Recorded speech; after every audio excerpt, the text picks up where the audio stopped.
오늘부터 룻기 강해를 시작하려고 합니다. 설교를 진행하면서 밝혀지겠지만 룻기는 나옴이라는 한 여인의 텅 빈 인생이 하나님의 은혜로 풍성하게 채워지는 아름다운 이야기를 담고 있습니다. 저는 룻기 설교를 준비하면서 이렇게 기도하고 있습니다. 여러 가지 결핍의 문제로 힘들어하는 성도들이 풍성하게 채워주시는 주님의 손길을 경험하게 하여 주시옵소서. 상실의 상황이 채움의 상황으로 역전되게 하여 주시옵소서. 우리 인생에 비어있는 이 공간이 하나님의 은혜로 가득 채워지게 하여 주시옵소서. 여러분들도 같은 마음으로 기도하면서 이 설교를 들어주시면 좋겠습니다. 룻기는 한 나라, 즉 이스라엘의 역사를 기록한 책이 아닙니다. 그냥 한 시대를 살았던 한 평범한 가정의 이야기를 담고 있습니다. 1절 중반절을 보십시오. 유다 베들레헴의 한 사람이. 이처럼 룻기는 한 사람을 주목하는 것으로 시작하고 있습니다. 저는 이 구절을 보면서 뭉클했습니다. 우리는 보통 하나님은 큰 일을 하시고 역사를 주관하시고 민족 전체를 상대하는 분, 그런 분으로 생각을 합니다. 네, 맞습니다. 그러나 하나님은 나오미와 룻과 같은 한 사람을 상대하시기도 하십니다.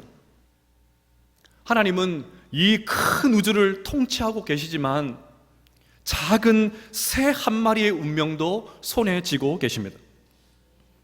큰 일을 하는 하나님은 작은 일도 세밀하게 관심을 가지고 계십니다. 그러면 당장의 질문이 생기지요. 하나님께서 나 같은 부족한 사람도 알고 계실까?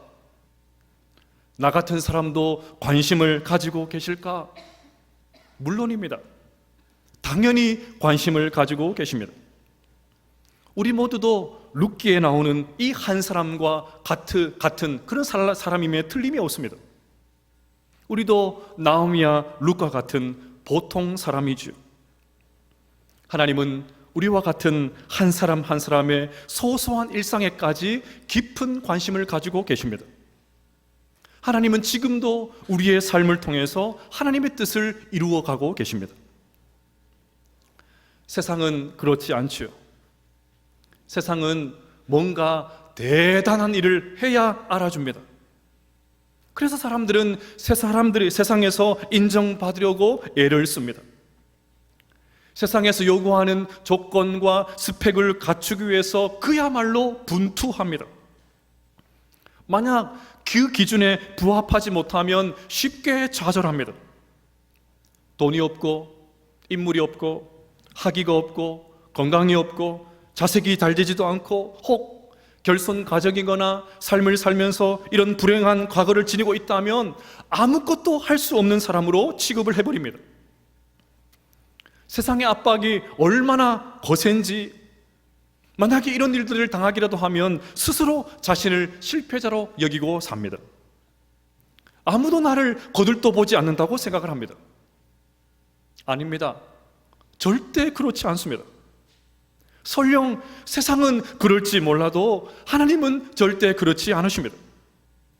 아무리 세상적으로 별 볼 일 없고 대단하지 않아도 하나님은 우리 모두를 알고 계십니다. 하나님 나라에서 우리 모두는 몫이 있습니다. 역할들이 있습니다. 왜요? 우리 한 사람 한 사람은 하나님께서 주목하시는 한 사람이기 때문입니다. 그러니 우리의 정체성은 결코 이런 세상의 것에서 나오지가 않습니다. 세상의 조건으로 절대로 우리를 규정할 수가 없습니다. 우리의 정체성은 오직 하나님 안에 있는 줄로 믿습니다. 우리의 자존감은 예수님이 십자가에서 피 흘려 사신 하나님의 자녀라는 이 사실 안에 있는 줄로 믿습니다. 다시 본문 1절을 보십시오. 룻기는 사사들이 치리하던 때에, 이 구절로 시작을 합니다. 룻기의 배경이 사사시대라는 것을 알 수가 있습니다. 그러면 이 룻기는 바로 앞에 있는 사사기에 넣어도 되지 않을까요? 굳이 따로 쓰지 않고 사사기와 합쳐도 될 것 같습니다. 하지만 룻기는 여러분이 지금 보고 계시는 그대로 분리되어 있습니다. 이유가 뭘까요? 하나님은 영적으로 어두운 시대 속에서도, 그것이 아무리 사사시대라고 할지라도 한 사람 한 사람을 주목하고 계셨기 때문입니다. 전체를 그냥 통으로 보고 퉁치시는 것이 아니라 한 사람 한 사람을 주의 깊게 지켜보고 계셨기 때문입니다. 어두운 시대 속에서도, 희망이 없는 그런 시대 속에서도 세상을 밝히는 보석과도 같은 믿음의 사람들이 있다는 것을 보고 계셨기 때문입니다. 그래서 그 하나님께서 딱 그들을 끄집어내셔가지고 이 어두운 세상을 향하여 봐라, 봐라, 보았느냐? 이런 믿음의 사람들을 통해서 지금도 여전히 하나님의 나라는 유지되고 있다는 것을 강력하게 선포하고 싶으셨던 것입니다. 사랑하는 여러분, 우리 모두도 그런 한 사람 될 수 있기를 주의 이름으로 축복합니다. 하나님이 주목하는 한 사람, 시대를 밝히는 한 사람, 주님의 마음을 시원케 해드리는 한 사람, 세상을 거스리는 한 사람, 한 줄기 빛을 비추는 한 사람, 소금과 같은 한 사람, 하나님의 뜻을 이루는 한 사람, 하나님 나라의 몫을 감당하는 그런 한 사람 될 수 있기를 주의 이름으로 축복합니다. 오늘 본문은 룻기의 서론입니다. 서론은 앞으로 이야기가 어떻게 펼쳐지게 될지를 가늠할 수 있는 중요한 그런 역할을 하죠. 그런데 룻기는 매우 암울하게 시작을 합니다. 우리 1절과 2절 말씀을 같이 한번 읽어보겠습니다. 시작. 사사들이 치리하던 때에 그 땅에 흉년이 드니라. 유다 베들레헴의 한 사람이 그의 아내와 두 아들을 데리고 모압 지방에 가서 거류하였는데 그 사람의 이름은 엘리멜렉이요 그의 아내의 이름은 나오미요 그의 두 아들의 이름은 말련과 기련이니 유다 베들레헴 에브라 사람들이더라. 그들이 모압 지방에 들어가서 거기 살더니. 아멘. 엘리멜렉은 하나님은 왕이시다, 그런 뜻입니다. 사사시대는 하나님을 왕으로 인정하지도 않고 죄다 자기가 왕으로 살던 그런 시대였죠. 이런 점을 감안해 보면 엘리멜렉은 굉장히 파격적인 이름입니다. 모두가 하나님을 다 떠난다 해도 적어도 나와 내 가족은 여호와를 섬기겠습니다, 그렇게 고백했던 여호수아의 그 결심과 같은 비장함이 느껴지는 이름입니다. 이름의 뜻만 놓고 보면 나오미도 만만치가 않습니다. 나오미는 기쁨, 즐거움이라는 뜻입니다. 아마 그녀의 부모는 너는 우리의 기쁨이야, 제발 하나님의 기쁨이 되는 그런 삶을 살거라, 이런 마음을 담아서 이름을 지었을 것입니다. 이렇게 두 사람이 결혼을 해서 두 아들 말련과 기련을 낳았습니다. 아마 모든 사람들이 그렇듯이 이들 가족도 알콩달콩한 그런 행복한 꿈을 꾸면서 그런 삶을 기대했겠죠. 그런데 변수가 생겼습니다. 그들이 사는 땅에 흉년이 든 것입니다. 그냥 잠시 먹을 것이 없어서 살짝 배고픈 정도가 아닙니다. 여기 쓰인 흉년이라는 단어는 가장 강도가 센 단어입니다. 먹을 것이 하나도 없는 상태, 참고 견딜 수 있는 그런 수준이 아니라 처절한 굶주림, 아사 직전의 상태가 바로 여기에 쓰여 있는 흉년이라는 단어의 의미입니다. 우리나라에도 얼마 전까지 천수답이 꽤 있었습니다. 오로지 빗물을 의존해서 농사를 짓는 것이죠. 비가 내리지 않으면 농사가 망하게 됩니다. 오늘날에도 하늘에 의존해서 농사를 지을 수밖에 없는데 그 옛날에는 얼마나 더 했겠습니까? 결국 엘리멜렉 가정은 견디다 못해 모압 땅으로 이주합니다. 쉽게 말해서 이민을 간 것입니다. 여러분, 다른 지방에 이사만 가도 보통 일이 아니지요. 새로운 환경에 적응하면서 산다는 것이 쉽지가 않습니다. 저도 이것을 좀 경험해 본 적이 있습니다. 저는 비교적 적응을 잘 하는 편입니다. 잠자리도 별로 가리질 않습니다. 머리만 대면 코를 골고 잠도 잘 잡니다. 그런데 부목사 시절 9년 동안 사역한 정든교회를 사임을 하고 사역지를 이동했을 때 적응이 쉽지가 않았습니다.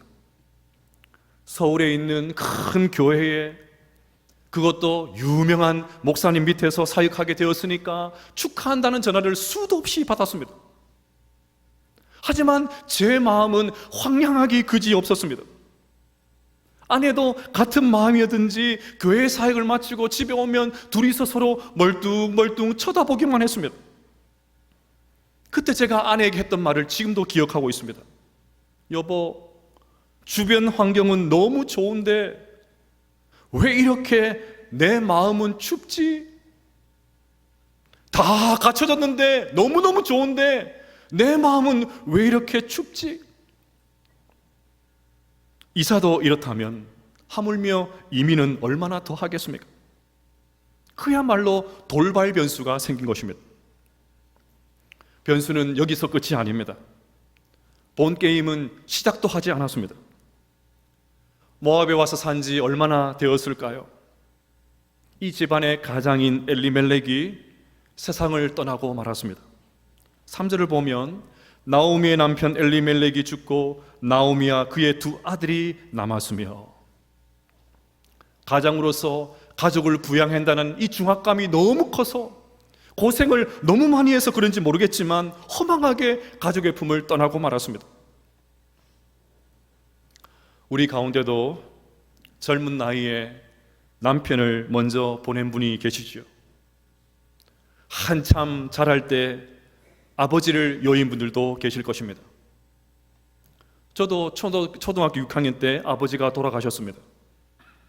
그러니 가장이 부재하면 가정에서 어떤 일이 벌어지는지 조금은 알고 있습니다. 저의 10대 시절의 기억을 소환하면 한마디로 정리할 수 있습니다. 눈물. 저의 10대 시절은 한마디 눈물이었습니다. 그때 평생을 살면서 흘린 눈물을 다 흘린 것 같습니다. 자식도 자식이지만 나오미의 마음은 어땠을까요? 나오미는 이제 어린 두 아들, 그것도 외국에서 혼자 키워야 되는 비운의 여인이 되고 말았습니다. 감히 우리가 나오미의 마음을 짐작이나 할 수 있을까요? 그래도 여자는 약하지만 엄마는 강하다는 그런 말 맞다나 악착같이 살아서 두 아들을 키워냈습니다. 마침내 장성한 두 아들은 모압 여인을 만나서 결혼을 했습니다. 아마 결혼식을 올리는 그날, 그동안의 모든 고생을 보상받는 그런 기분이 들었을 것입니다. 이제 손주 볼 그날을 고대하면서 잠깐 희망의 불씨를 그렇게 불태웠겠죠. 그런데 이게 또 무슨 일입니까? 아들이 하나도 아니고 둘 다 세상을 떠나고 말았습니다. 그것도 자식도 없이 말입니다. 5절을 보시면 말론과 기럨 두 사람이 다 죽고 그 여인은 두 아들과 남편의 뒤에 남았더라. 여러분, 나오미의 심정을 한번 헤아려 보십시오. 흉년을 피해서 멀리 외국까지 남편 따라왔는데 여기서 더 큰 흉년을 만났습니다. 남편도 죽고 두 아들도 죽고 두 며느리만 남았습니다. 나오미는 청상 과부 둘을 데리고 사는 늙은 과부 신세가 되고 말았습니다. 아마 모압으로 넘어올 때에는 이런 일이 벌어질 거라고는 상상도 하지 못했겠지요. 어떻게 한 가정이 이렇게 무너질 수가 있습니까? 어떻게 이리도 삶이 고달플 수가 있습니까? 그러니 오늘 본문은 당시 상황을 단 5절로 기록하고 있지만 그 안에는 소설 몇 권을 써도 남을 만큼 슬프고 아린 너무나도 아픈 이야기가 가득 담겨 있습니다. 자, 이쯤 되면 왜 이런 일이 벌어졌는지 그 이유가 궁금해집니다. 왜 엘리멜렉 가정은 이렇게 비참하게 몰락하게 되었을까요? 왜 나오미는 남편도 두 아들도 먼저 다 떠나보내고 말로 표현할 수 없는 고통의 시간을 보내야만 했을까요? 대부분의 신학자들은 그 이유를 하나님의 심판이라고 말을 합니다. 저는 이 설교를 준비하면서 룻기와 관련된 19권의 책을 읽었습니다. 2개의 책을 빼고는 전부 다 하나님의 심판이라고 적어 놓았습니다. 약속의 땅을 떠나서, 하나님이 주신 그 약속의 땅을 떠나서 이방 땅 모압으로 갔기 때문에 하나님의 심판을 받았다는 것입니다. 아무리 힘들어도 주님께 딱 붙어 있었어야 되는데 성급하게 약속의 땅을 떠났기 때문에 이런 끔찍한 재앙을 만났다는 것입니다. 저는 이런 식의 설교를 직접 들어본 적도 있습니다.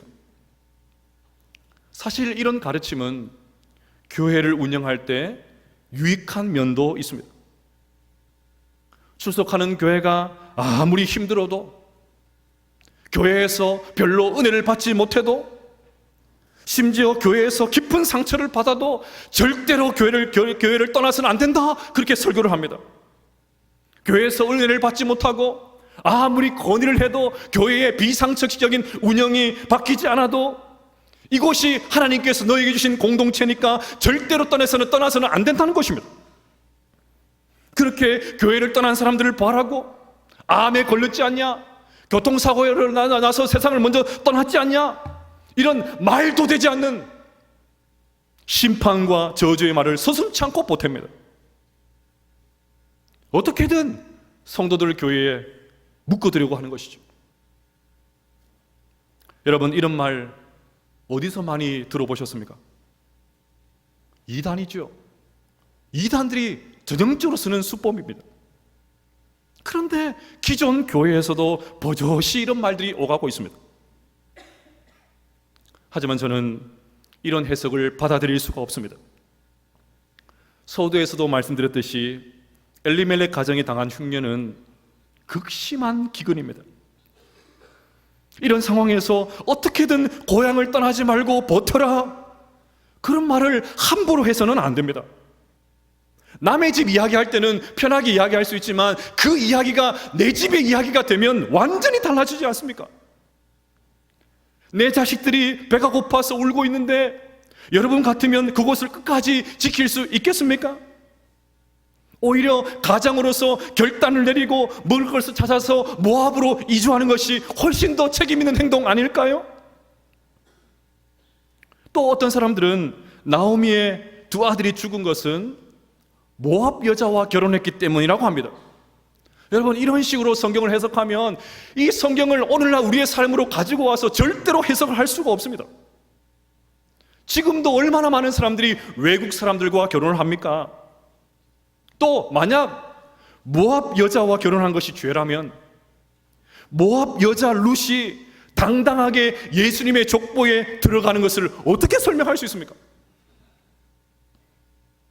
더 심각한 것은 이런 식의 해석은 비극을 당한 사람을 돕기는커녕 더 큰 좌절에 빠뜨립니다. 다른 사람의 죽음을 쉽게 판단해서 이러니 저러니 입을 대는 것은 유가족을 2번 죽이는 일입니다. 이럴 때는 차라리 입을 닫아야 돼요. 침묵해버려야 됩니다. 그런데 우리는 교회 안에서, 우리의 관계 안에서 율법의 잣대로, 신학적인 잣대로 얼마나 쉽게 간단하게 원인을 밝혀내고는 얼마나 쉽게 말하는지 몰라요. 굉장히 조심해야 됩니다. 좀 분위기가 무거워지는 것 같아서, 그럼 자녀들이 식사를 한 다음에 자신이 먹은 밥그릇과 국그릇을 이렇게 옮기다가 깨뜨렸다고 한번 가정해 보겠습니다. 가정이니까 아주 비싼 밥그릇, 비싼 국그릇 깨뜨렸다고 한번 생각해 보십시오. 그럼 이럴 때 어떻게 반응해야 됩니까?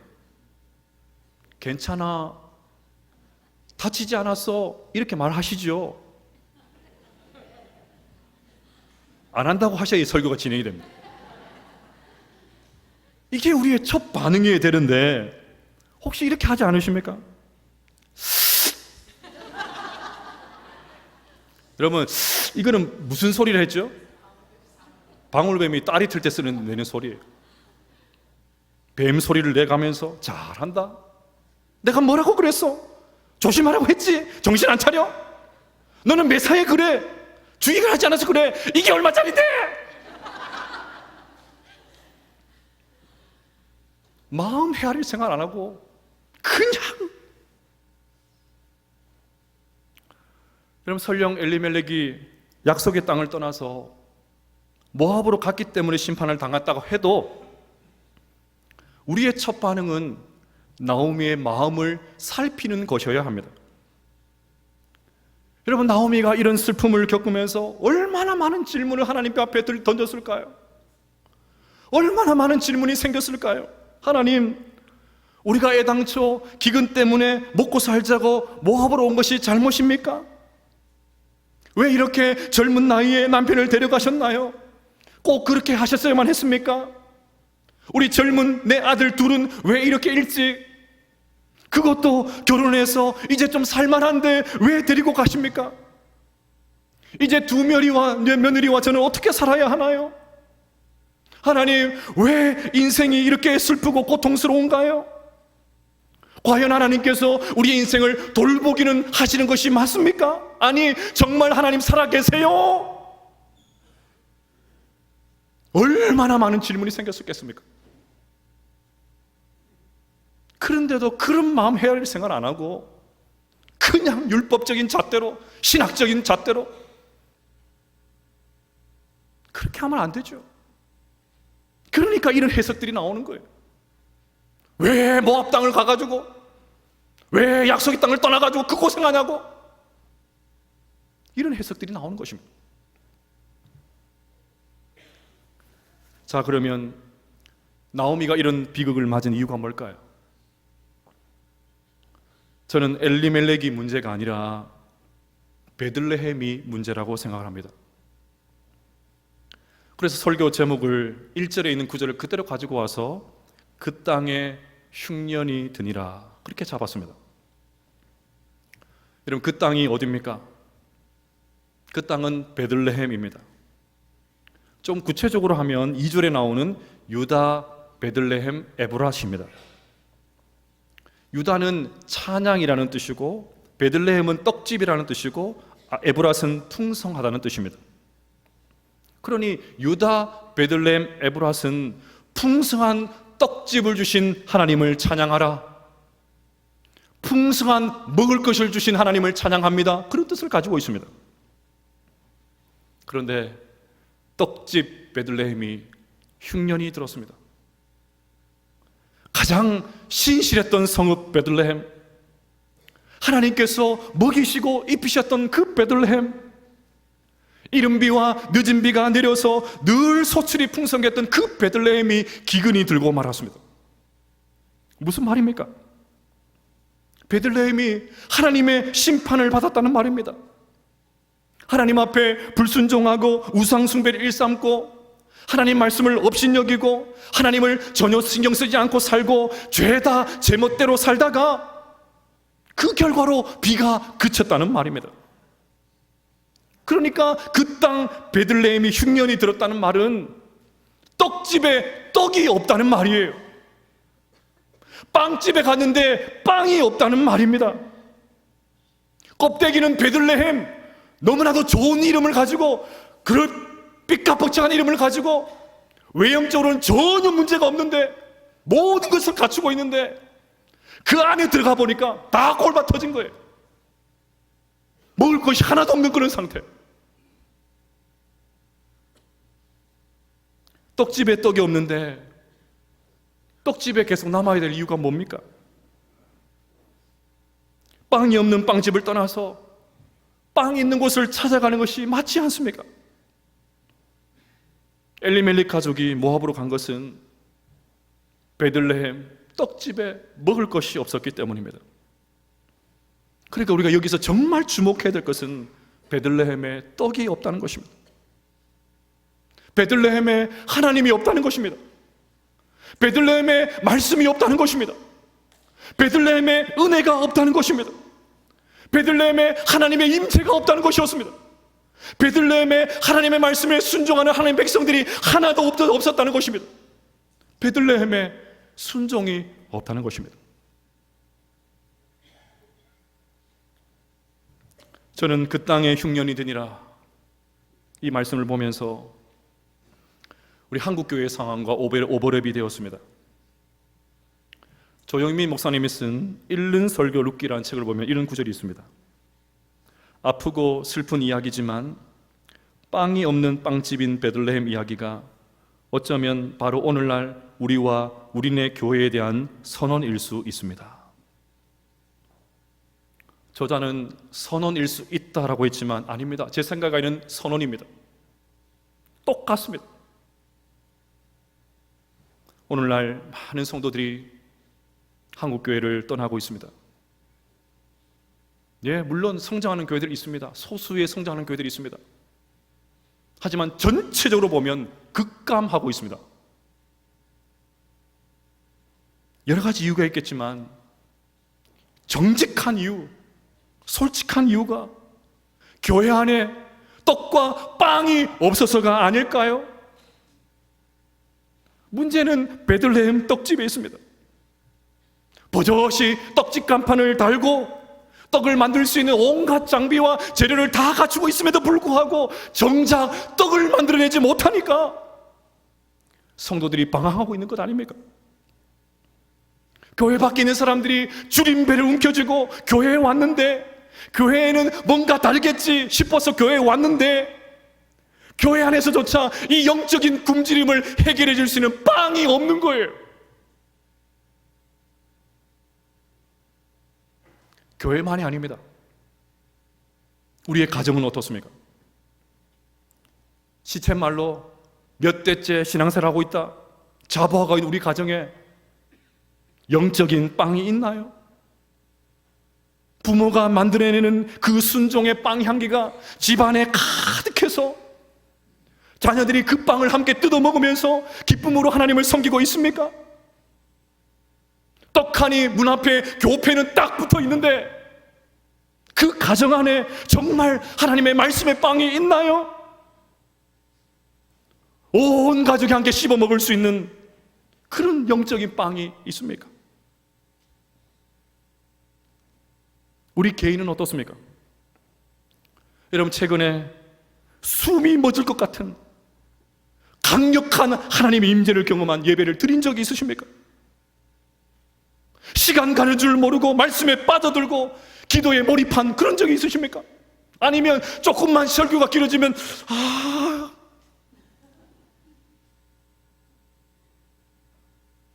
불꽃 같은 눈으로 우리를 지켜보시는 하나님 앞에서 화로다 나여 망하게 되었도다 탄식하면서 나의 죄를 회개한 그런 경험이 있으십니까? 지금도 우리의 삶을 틀림없이 인도하시는 성령 하나님의 인도하심 앞에 끊임없이 성령님께서 말씀해 주시고 인도하심에도 불구하고 내 모든 생각들을 딱 내려놓고 성령님의 인도하심 앞에 순복한 적이 있으십니까? 신은 죽었다. 독일의 철학자인 니체가 한 아주 유명한 말이죠. 이 말을 듣고 독일 교회가 벌떼같이 일어났습니다. 신이 죽었다니. 그러자 니체가 한술 더 떠서 이렇게 말했습니다. 신은 죽었다. 내가 신이 죽었다는 것을 증명하겠다. 그러면서 니체가 제시한 것이 교회였습니다. 저 무기력한 교회를 보라. 저 무기력한 교회가 신이 없다는 것을 증명하는 증거다. 오늘 본문을 빗대어 말하면 떡이 없는 떡집인 저 베들레헴을 보라. 빵이 없는 빵집이 되어버린 저 베들레헴을 보라. 그 말 아닙니까? 미치도록 화가 나는 말이지만 우리의 현실을 볼 때에 수긍할 수밖에 없습니다. 이런 측면에서 오늘 설교를 마무리하면서 결론적으로 한 가지 도전을 여러분에게 드리고 싶습니다. 아모스 8장 11절 말씀을 같이 한번 읽어보겠습니다. 시작. 주 여호와의 말씀이니라. 보라, 날이 이를지라. 내가 기근을 땅에 보내리니 양식이 없어 주림이 아니요 물이 없어 가람이 아니요 여호와의 말씀을 듣지 못한 기갈이라. 아멘. 그냥 우리 길을 즐거워하는, 우리 길 가려운 것을 긁어주는 그런 말씀만 듣자, 그런 말이 아닙니다. 예배 참석해서 은혜로운 설교 말씀만 듣고 돌아가면 된다, 그런 말 아닙니다. 카톨릭 주교였던 오스카 로메로가 이런 말을 했습니다. 어떠한 위기도 유발하지 않는 교회, 아무런 동요도 일으키지 않는 복음, 누구도 화나게 만들지 못하는 하나님의 말씀, 사회의 실제 제약을 건드리지 않고 선포되는 하나님의 말씀, 그것을 어떻게 복음이라고 말할 수 있나요? 사랑하는 여러분, 우리 안에, 우리 가정 안에, 우리 교회 안에, 우리 존재를 뒤흔들어 놓을 수 있는 말씀의 부흥의 역사가 일어날 수 있기를 주의 이름으로 축복합니다. 그래야 됩니다. 우리 안에 빵이 있어야 됩니다. 우리 안에 떡이 있어야 됩니다. 특별히 우리 자녀들, 이번 주부터 시작하는 유치부 성경학교를 통해서, 여름에 시작될 모든 여름 행사를 통해서 다른 어떤 것이 아니라 말씀의 부흥을 경험할 수 있도록, 말씀의 부흥을 경험해서 놀란 하나님의 사람으로 일어설 수 있도록 기도해 주시기를 바랍니다. 그리하여 유다, 베들레헴, 에브랏, 풍성한 떡을 나누어주는 우리 개인, 우리 가정, 우리 교회 공동체가 될 수 있기를 주님의 이름으로 축복합니다.